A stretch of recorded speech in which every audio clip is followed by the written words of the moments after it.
Okay, so this is part 3 to the drawing realistic texture series that I've been doing. Now in this one, I am going to focus on developing textures over a spherical form.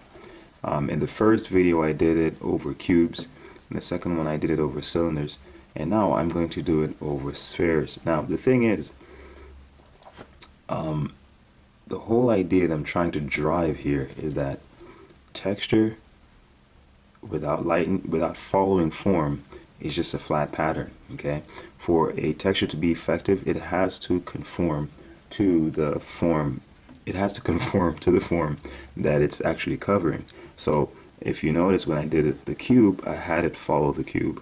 When I did the cylinder, I had it follow the cylinder. And now with a sphere, I'm going to have it follow the sphere as well. So what I'm going to do here, I'm just going to draw like a pile of cubes, of spheres.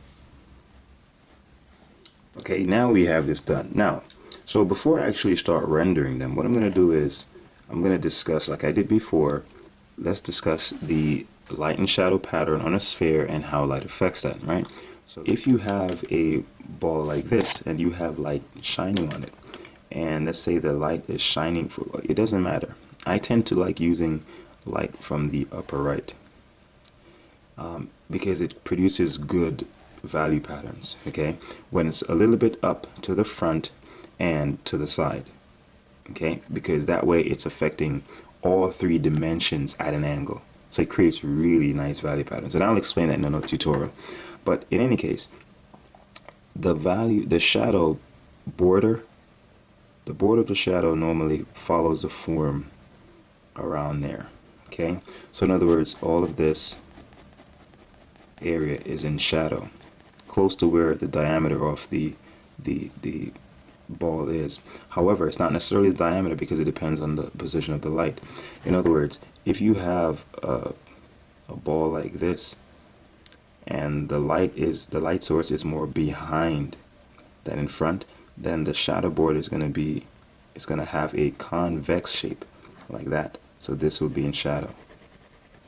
And if the light source is more in front,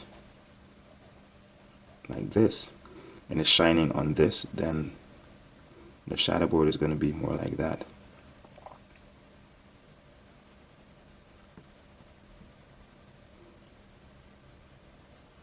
Alright, like a little quarter moon. So it's important to be aware of little things like that. Okay, so in this case, I'm going to have the shadow on these texture balls. I'm going to have the shadow be around here, just to, you know, for model's sake, okay, for example's sake.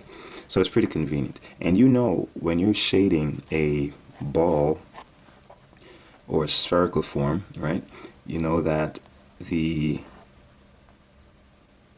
gradation in value, or it goes from shadow to light, but not sharp like this. It would be gradual.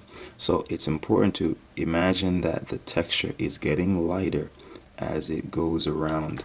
So that this is the gradation that you should have in mind. This is how it's moving.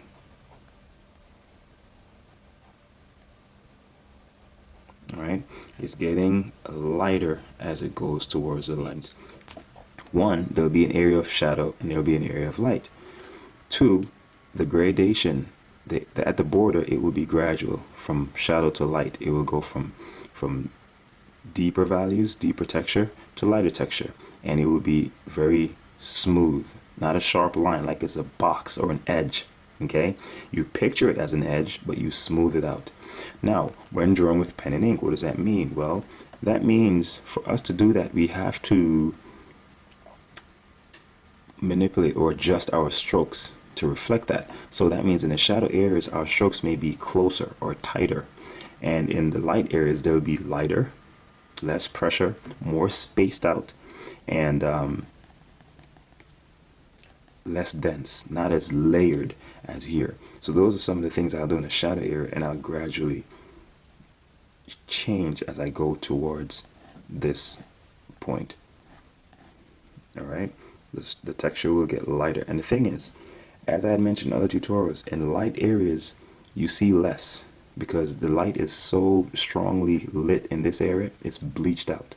Now here in shadow, things are blurred and not as clear as areas in light. So that should reflect, the texture should reflect that. You shouldn't be able to make out everything that's going on in shadow, because you generally can't, because there's a lack of light.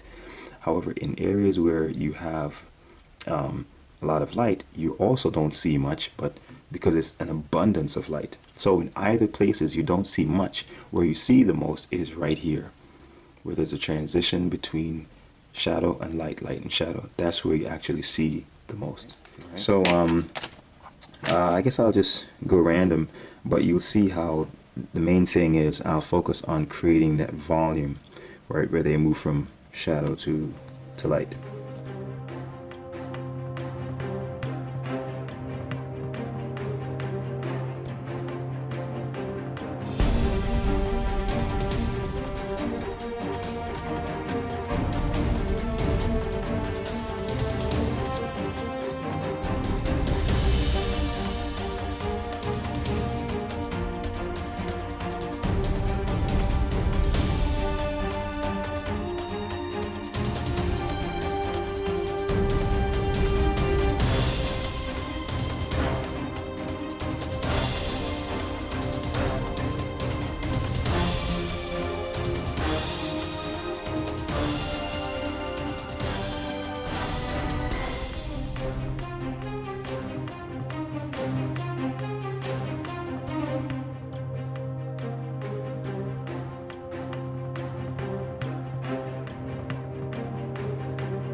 And I think a tendency of a lot of people when drawing with pen and ink is to over render.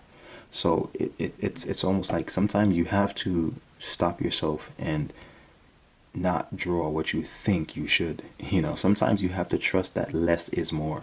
Just even if you feel like filling in details, just leave it. If you look at some of these areas, see if I can zoom in really close. If you look at some of these areas, I deliberately just leave certain things blank. I just see that. I leave the scribbles. I just leave it there.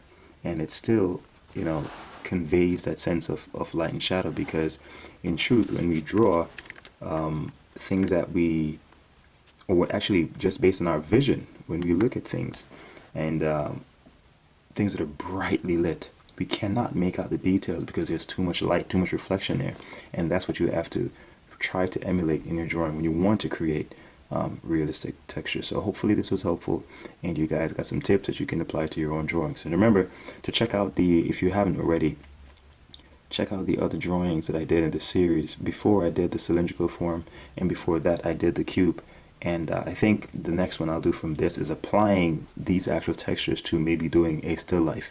And then after that, maybe just applying it to drawing the figure, where you can make a person's face or arm, take on whatever of these textures you may want to apply. And the thing is, you have to apply the same principles. Just have the texture follow the value pattern of the underlying form.